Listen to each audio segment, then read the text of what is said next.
বর্তমানে ফ্রিল্যান্সিং খুবই জনপ্রিয়। আর এই জনপ্রিয়তার কারণে দেখা গেছে যে আমাদের মধ্যে অনেকেই অনেক টাকা ইনকামের আশায় এই ফ্রিল্যান্সিং নিয়ে নানা রকমভাবে প্রতারিত হচ্ছে। তো ফ্রিল্যান্সিং আসলেই কি? তো ফ্রিল্যান্সিং নিয়ে আমাদের ২ থেকে ৩ পর্বের ভিডিওর মধ্যে আজকেরটা ১ম। তো ফ্রিল্যান্সিং এর যে বেসিক যে জিজ্ঞাসাগুলা থাকে, যেটা সাধারণত মানুষ জিজ্ঞাসা করে এই ফ্রিল্যান্সিংটা কি জিনিস? ফ্রিল্যান্সিং এ কত টাকা পয়সা? ফ্রিল্যান্সিং করা ভালো না খারাপ? এবং কিভাবে হচ্ছে যে ফ্রিল্যান্সিং করা যায়। তো এই ভিডিওতে আমরা একেবারে বেসিক প্রশ্নগুলোর উত্তর খুঁজবো। আর পরের ভিডিওতে আমরা উত্তর খুঁজবো যে কিভাবে আপনি একজন ফ্রিল্যান্সার হতে পারেন একটু সহজে আরকি। তো ফ্রিল্যান্সিং নিয়ে আমাদের ১ম ভিডিও এটা। আর ফ্রিল্যান্সিং কি জিনিস? তো ১ম প্রশ্ন হচ্ছে এইটাই। তো ফ্রিল্যান্সিং সহজ কথায় মুক্ত পেশা। মানে হচ্ছে আপনি একটা কাজ করতে চাচ্ছেন, আপনি করলেন, টাকা পাইলেন। আপনার সেই কাজটা করার ইচ্ছা নাই, আপনি করলেন না, আপনি টাকা পেলেন না। খুবই সহজ ব্যাপার। এখন বলা যায় যে এই ফ্রিল্যান্সিং এর মধ্যে কোন ধরনের পেশা আছে? আপনি যদি একেবারে ধরেন যে একজন মুক্ত সাংবাদিক। মনে করুন যে একজন সাংবাদিক, সে হচ্ছে ফ্রিল্যান্স সাংবাদিক। সে মন চাইলে হচ্ছে কোনো একটা পত্রিকায় একটা লেখা লিখে, তো সেই পত্রিকা যদি সেই খবর ছাপায় তাহলে সে টাকা পয়সা পায়। আর যদি মন না চায় তাহলে সে পাঠায় না, সেও টাকা পয়সা পায় না।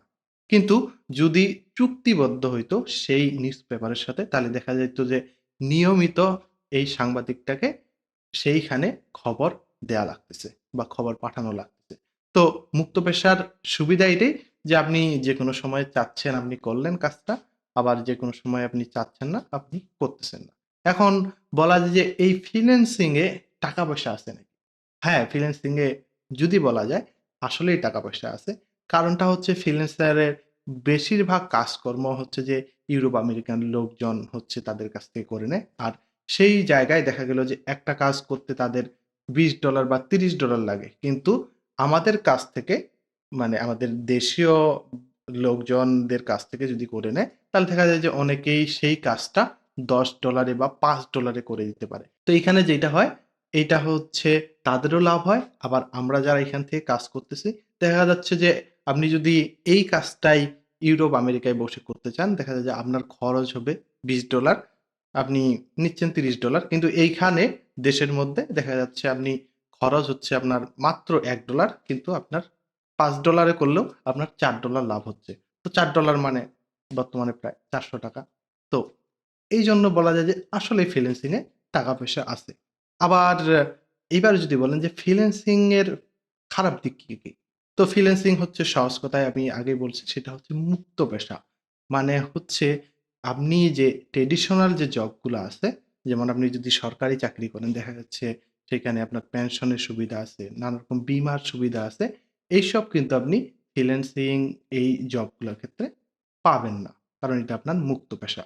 আরেকটা ব্যাপার হচ্ছে যে এইখানে আপনাকে আপনার কাস্টমার খুঁজতে হবে।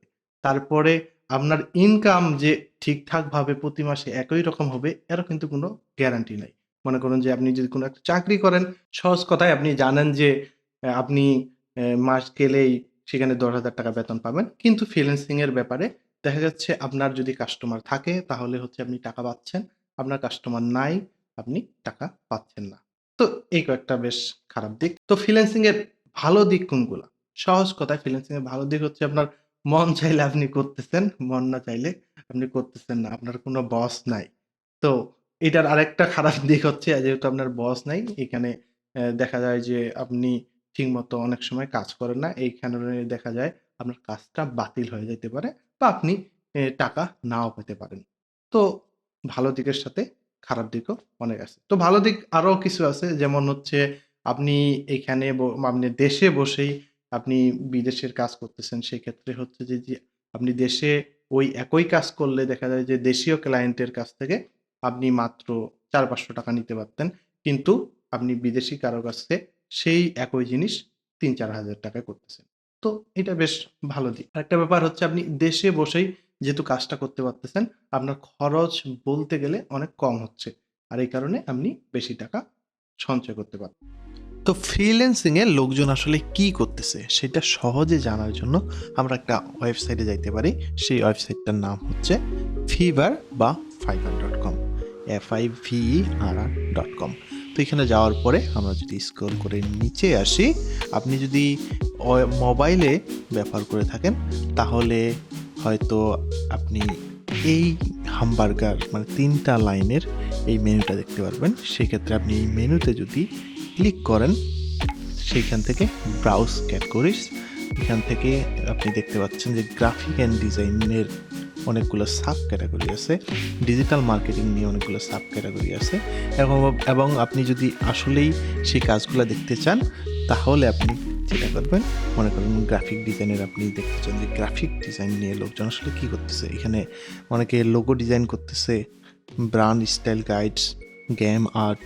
তো আমি যদি লোগো ডিজাইনে যাই, আমি এখানে দেখতে পাচ্ছি যে লোগো ডিজাইনেরও হচ্ছে যে অনেকগুলা সাব ক্যাটাগরি আছে, minimalist, hand drone, vintage, cartoon, 3D। এখানে অনেকগুলা হচ্ছে যে সাব ক্যাটাগরি, সিগনেচার স্টাইল। তো এখানে আমি দেখতে পাচ্ছি যে এই সেলার সে হচ্ছে যে minimalist, modern and business logo design করে। তো এখানে যদি আপনি ক্লিক করেন তাহলে আপনি দেখতে পারবেন যে সে কোন সার্ভিসগুলা দিচ্ছে এবং কত টাকা নিচ্ছে। তো এখানে যদি আমি দেখি তাহলে দেখা যাচ্ছে যে তার বেসিক প্যাকেজ আছে, বেসিক প্যাকেজে সে 2টা লোগো ডিজাইন করে দেয়, আর তার স্ট্যান্ডার্ড প্যাকেজে $60 এবং সে 3টা হাই কোয়ালিটি ক্রিয়েটিভ ভেরিয়েশন করে দেয়। প্রিমিয়ামে তার সার্ভিস চার্জ $120 এবং এখানে তার রিভিউয়ের সংখ্যা দেখা যাচ্ছে যে কতগুলা রিভিউ আছে এবং কতগুলা অর্ডার এর মধ্যে আছে। তো এইসব আমাদের এখন দেখার দরকার নেই, আমাদের যেইটা জানা দরকার সেটা আসলে লোকজন কি করতেছে এবং আপনার কোনটা পছন্দ, কিভাবে দেখবেন বা জানবেন বা বুঝবেন যে আসলে আপনি কি করতে পারেন। মনে করেন আপনার ভিডিও নিয়ে আগ্রহ আছে, তো এখানে যদি আপনি যান ভিডিও অ্যান্ড অ্যানিমেশন, তাহলে এখানে ভিডিও অ্যান্ড অ্যানিমেশন নিয়ে সাধারণত যে কাজগুলো হয় সেগুলোর একটা লিস্ট দেখতে পাচ্ছেন এখানে, এবং যেমন product and explainer videos, social and marketing videos, animation, editing and post production. তো এখানকার মধ্যে আবার আপনাকে যেইটা ভালো লাগে, মনে করেন আপনি ভিডিও এডিটিং করতে যাচ্ছেন বা শিখতে যাচ্ছেন, সেই ক্ষেত্রে আপনি যদি ভিডিও এডিটিংয়ে যান, ভিডিও এডিটিংয়ে ক্লিক করলাম, এখানে যাওয়ার পরে আমি দেখতে পাচ্ছি যে এই লোকটা professional video editing for any project, এই জন্য তার চার্জ হচ্ছে $50। এই লোকটা কি করতেছে, I will do professional video editing. তো এরকম হচ্ছে যে লোকজন কি করতেছে আপনি এখান থেকে দেখে একটা আইডিয়া নিতে পারেন। সেই সাথে লোকজন আসলে কেমন টাকা পয়সা নেয় বা কেমন চার্জ করে তার সার্ভিসের জন্য, এখান থেকেও একটা আইডিয়া পেয়ে যাবেন। তো এইভাবে হচ্ছে যে আপনি কি করতে চান বা আপনার কোনটার প্রতি আগ্রহ আছে ফ্রিল্যান্সিংয়ে বা কিভাবে খুঁজে বের করবেন, তার সহজ সমাধান হচ্ছে এইটাই। আপনি এই ওয়েবসাইটে যাবেন, যাওয়ার পরে সেখানকার নানা রকম ক্যাটাগরি দেখে একটা ভালো আইডিয়া নেবেন। যদিও আমরা এইসব নিয়ে আরো কথা বলবো পরের ভিডিওতে। তো ফ্রিল্যান্সিং এ আরেকটা ব্যাপার হচ্ছে যে আপনার ইংরেজি কতটুক জানতে হবে। তো ইংরেজি আপনার ততটুকুই লাগবে যতটুকু হচ্ছে যে আপনার কাজের জন্য দরকার। সহজ কথায় আপনি একটা কাজ মনে করেন পারেন, মনে করেন যে আপনি গ্রাফিক ডিজাইন করতে পারেন। তো আপনার সেই গ্রাফিক ডিজাইনের যে ইংরেজি টার্ম গুলা সেইসব জানতে হবে, কালার সম্পর্কে জানতে হবে, এইসবের ইংরেজি জানতে হবে। তো এইসব যদি আপনি না জানেন তাহলে হচ্ছে যে আপনি কিভাবে আপনার ক্লায়েন্টের সাথে কথা বলবেন? এটা শুধু ইংরেজি, এটা আপনি কথা বলতে পারেন এমনিতে সেটাও ঠিক আছে। কিন্তু আপনি যা করতেছেন, মনে করুন আপনি যদি ডিজিটাল মার্কেটিং করেন, সেই সম্পর্কে ডিজিটাল মার্কেটিং এর যে ইংরেজি টার্ম গুলো আছে, সেইসব যদি আপনার খুব ভালো জানা থাকে, তাহলে আপনি সহজে কি করতে পারবেন? আপনার কাস্টমারকে হ্যান্ডেল করতে পারবেন। তো ইংরেজি ততটুকুই লাগবে যতটুকু আপনার কাজের জন্য দরকার। তো আপনার ইংরেজি যদি একেবারে খুব ভালো না হয়, হ্যাঁ, আপনি আসলেই একটু সমস্যায় পড়বেন। যদি আপনি ভালোমতো কথা না বলতে পারেন আপনার কাস্টমারের সাথে, তাহলে হয়তো আপনার কাস্টমার সহজে আপনাকে কি অর্ডারটা দিবে না। সহজ ব্যাপার। আর যদি আপনি এমনিতে বেশ সুন্দর কথা বলতে পারেন, বাংলাতে ভালো কথা বলতে পারেন, সেক্ষেত্রে যদি আপনি ইংরেজি ভালো জানা থাকে, দেখা যাবে যে আপনি খুব সহজেই আপনার কাস্টমারের সাথে একটা বন্ধুত্বপূর্ণ সম্পর্ক তৈরি করতে পারেন। তো ইংরেজি আপনার ততটুকুই জানা লাগবে যতটুকু আপনার কাজের জন্য দরকার। তো পরবর্তী ভিডিওতে আমরা একেবারে হাতে কলমে শিখব যে আপনি কি কাজ করতে পারেন। তো আপনি এখন যেহেতু এই একটা সাইটের নাম জেনে গেছেন। সেই সাইটে গিয়ে আপনি সেখানকার নানা রকম কাজ দেখতে পারেন, মানুষজন কি করতেছে সেসব দেখতে পারেন। আপনার একটা ভালো আইডিয়া হবে। আমি উত্তম কুমার। ভিডিও ভালো লাগলে লাইক, শেয়ার, সাবস্ক্রাইব করবেন। দেখা হবে